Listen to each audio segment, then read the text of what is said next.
Sanctus, Sanctus, Sanctus Dominus Deus Sabaoth.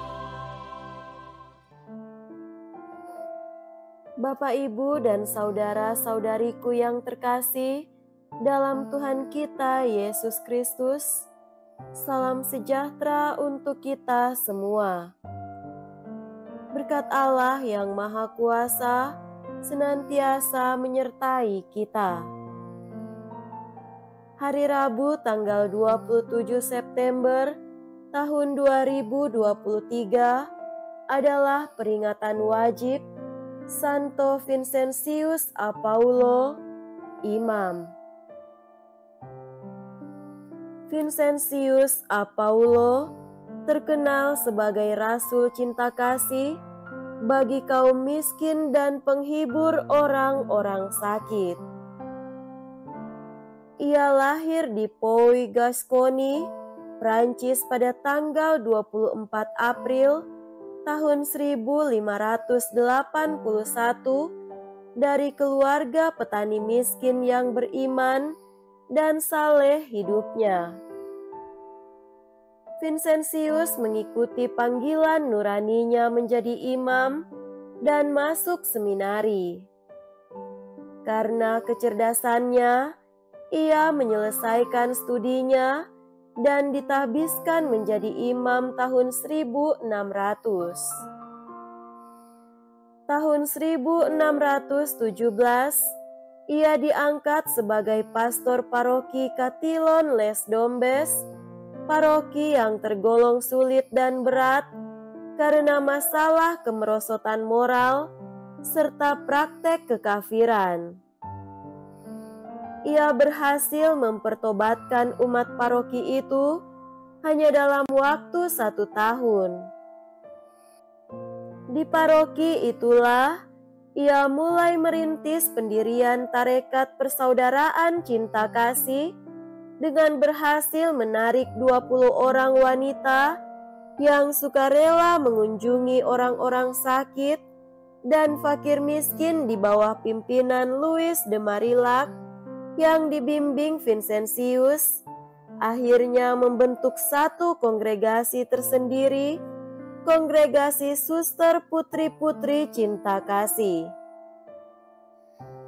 Dari persisnya, Jean Francois de Gondi, Uskup Agung Paris, memintanya untuk mendirikan tarekat misioner untuk mewartakan Injil dan melayani sakramen-sakramen yang dikenal dengan nama Kongregasi Imam untuk Karya Misi atau Kongregasi Misi.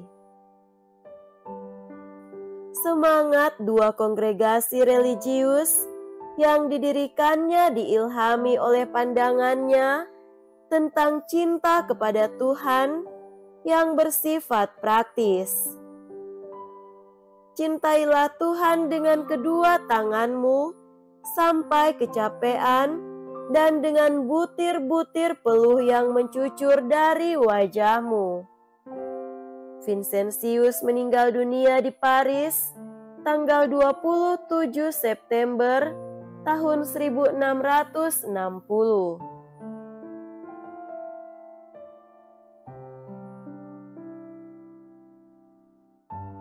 Marilah kita mendengarkan dan merenungkan bacaan-bacaan kitab suci. Bacaan pertama dari kitab Ezra, bab 9, ayat 5 sampai 9. Ketika mendengar berita tentang dosa umat Israel, aku, Ezra, mengoyakkan pakaian dan jubahku dan duduk tertegun.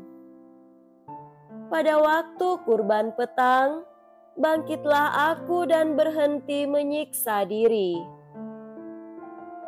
Lalu aku berlutut dengan pakaian dan jubahku yang koyak-koyak, sambil menadahkan tanganku kepada Tuhan Allahku. Aku berkata, Ya Allahku, aku malu dan mendapat celah, sehingga tidak berani menengadahkan mukaku kepadamu.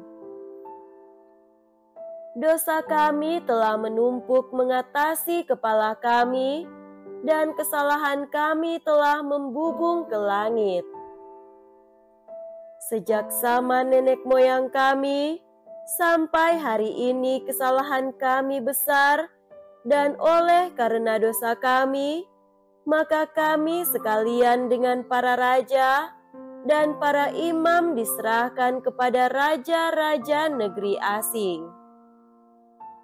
Kami diserahkan dalam kuasa pedang, ditawan, dijarah dan dihina di depan umum, seperti yang terjadi sekarang ini. Tapi kini kami mengalami kasih karunia Tuhan Allah kami.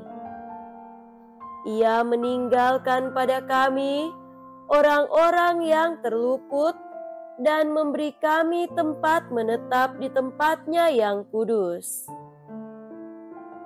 Allah kami membuat mata kami bercahaya dan memberi kami sedikit kelegaan di masa perbudakan kami.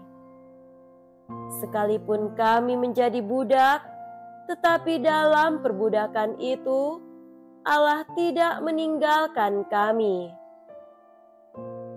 Ia membuat kami disayangi oleh raja-raja negeri Persia, sehingga kami mendapat keleluasaan untuk membangun rumah Allah dan menegakkan kembali reruntuhannya, serta memperoleh tembok pelindung di Yehuda dan di Yerusalem. Demikianlah sabda Tuhan. Syukur kepada Allah.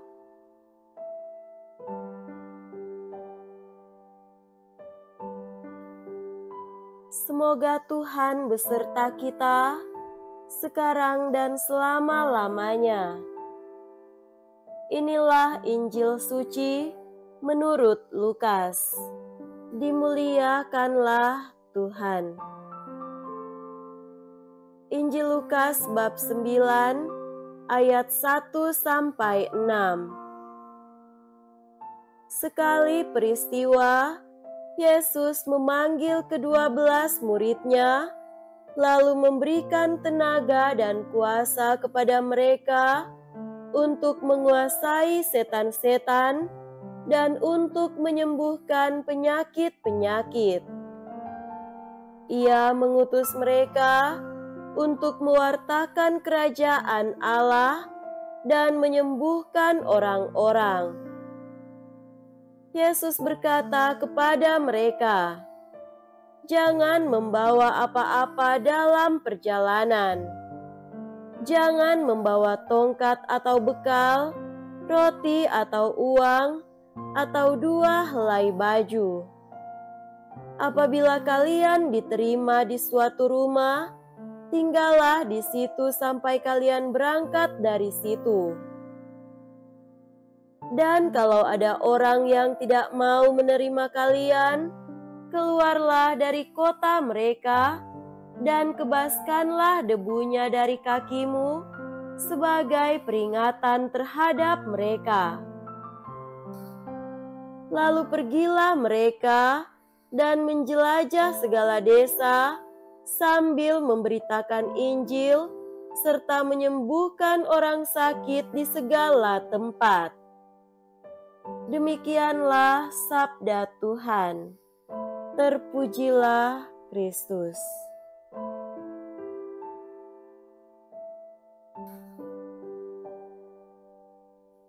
Saudara-saudariku yang terkasih, dalam Tuhan kita Yesus Kristus, tema renungan kita pada hari ini adalah membangun kesatuan dengan Tuhan. Yesus senantiasa ada bersama para rasul. Kehadiran bersama dimaksud agar para rasul banyak belajar dari ajaran dan perbuatan yang dilakukan Yesus. Sikap ini terasa penting sebab kelak Yesus mengutus mereka ke segala tempat untuk mengajar dan melakukan perbuatan yang sama seperti Yesus demi keselamatan manusia. Mengapa demikian? Lihat saja bagaimana perilaku manusia Perjanjian Lama yang dibuat manusia seperti diceritakan oleh Ezra. Mereka ternyata jatuh dalam dosa karena mencari keuntungan untuk diri sendiri. Orang lain dihancurkan demi kepentingan diri sendiri. Ini menyalahi hukum Tuhan yang sangat menekankan unsur cinta kasih. Saudara terkasih, Yesus mau agar para murid memiliki semangat seperti ada dalam dirinya. Untuk itu, langkah pertama yang dibuat Yesus ialah menunjuk dan menanamkan semangat kasih dalam diri mereka. Apapun yang dilakukan para rasul mesti didasarkan pada semangat kasih itu. Hal penting lain yang dibuat ialah menanamkan dalam diri setiap rasul kuasa untuk menguasai setan-setan dan kuasa untuk menyembuhkan penyakit-penyakit yang diderita oleh manusia. Setan ada di mana-mana dan berusaha memengaruhi manusia untuk taat padanya.